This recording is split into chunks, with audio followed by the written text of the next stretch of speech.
टिम्मी और जादुई पेड़। एक छोटे से गांव में टिम्मी नाम का एक होशियार और जिज्ञासु बच्चा रहता था।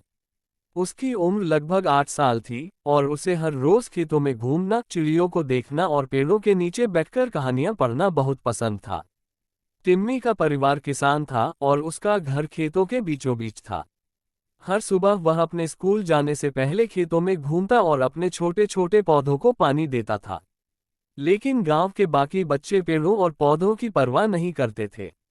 वे उन्हें बेवजह तोड़ते, पत्ते नोचते और गंदगी फैलाते। एक दिन टिम्मी अपने पसंदीदा आम के पेड़ के पास बैठा हुआ था। वह पेड़ गांव के कोने में अकेला खड़ा था। टिम्मी ने उसे हमेशा प्यार से पानी दिया था और उसकी छाया में घंटों बिताए थे। उस दिन कुछ अजीब हुआ। जैसे ही टिम्मी ने पेड़ के तने को छुआ, पेड़ अचानक धीरे धीरे कांपने लगा और एक हल्की रोशनी फैली। टिम्मी घबरा गया, लेकिन तभी पेड़ ने धीमी आवाज में कहा, डरो मत टिम्मी, मैं एक जादुई पेड़ हूँ और मैं तुम्हारा दोस्त बनना चाहता हूँ। टिम्मी हैरान था लेकिन बहुत खुश भी हुआ। वह रोज उस पेड़ से मिलने आने लगा। पेड़ उसे कहानियां सुनाता, पर्यावरण के बारे में सिखाता और यह भी बताता कि पेड़ सिर्फ फल या लकड़ी के लिए नहीं होते, बल्कि वे जीवन का आधार हैं। हम पेड़ लोग तुम्हें छाया देते हैं, फल देते हैं और सबसे जरूरी हवा देते हैं। लेकिन इंसान हमें समझ नहीं पाता, पेड़ बोला। टिम्मी ने पेड़ की बातों को बहुत गंभीरता से लिया और गांव के बच्चों को समझाने की ठान ली।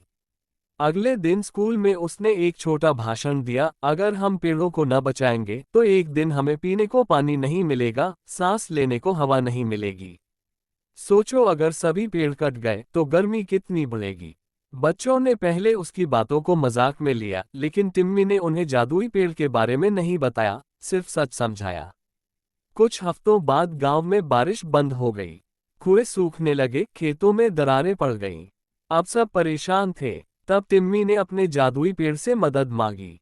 पेड़ बोला, मैं तो हमेशा मदद करना चाहता हूँ, लेकिन बाकी पेड़ों को इंसानों ने काट दिया है। अब सिर्फ मैं अकेला हूँ। फिर भी मैं कोशिश करूंगा।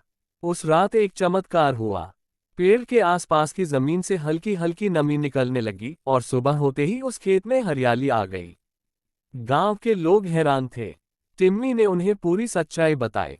लोग भावुक हो गए। अब उन्होंने हर पेड़ की देखभाल करने की कसम खाई। गांव वालों ने मिलकर पौधारोपण किया, बच्चों को पेड़ों की जरूरत समझाई और जादुई पेड़ को धरती माँ का तोहफा कहा।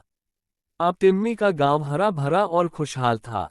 बच्चे हर पेड़ को अपना दोस्त मानते थे और स्कूल में पर्यावरण की पढ़ाई को गंभीरता से लेते थे।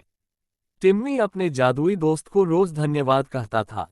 नैतिक शिक्षा, पेड़ हमारे सच्चे साथी हैं। अगर हम उनकी देखभाल करेंगे तो वे हमें जीवन देंगे। पर्यावरण को बचाना सिर्फ जिम्मेदारी नहीं, बल्कि हमारी जरूरत है।